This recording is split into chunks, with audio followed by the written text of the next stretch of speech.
প্রতিদিন তারামায়ের ঝকঝকে তকতকে ভিডিও দেখতে হলে যারা ইউটিউব থেকে দেখছেন তারা চ্যানেলটি সাবস্ক্রাইব করুন এবং যারা ফেসবুক থেকে দেখছেন তারা ফলো করুন।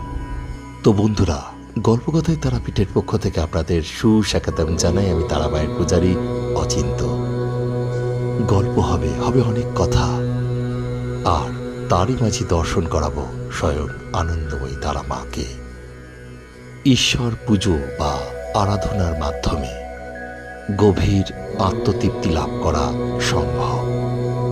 যখন কেউ মন থেকে প্রার্থনা বা উপাসনা করে তখন তার মনের ভেতর এক ধরনের শান্তি ও একাগ্রতা এনে দেয়।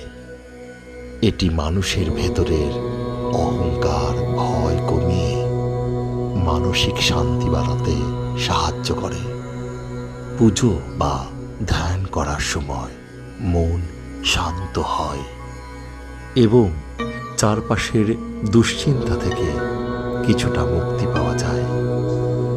আর চাই শুদ্ধাচার, যা প্রাত্যহিক জীবনের ব্যস্ততা থেকে কিছুটা সময় নিজের ভেতরের সত্তার সঙ্গে সংযোগ স্থাপনে সাহায্য করে। তো বন্ধুরা, এতক্ষণ দর্শন করলেন স্বয়ং আনন্দময়ী তারা মা। আজ এই পর্যন্ত। ভিডিওটি ভালো লাগলে আপনার পরিচিত বন্ধু বান্ধব আত্মীয় স্বজনদের শেয়ার করুন।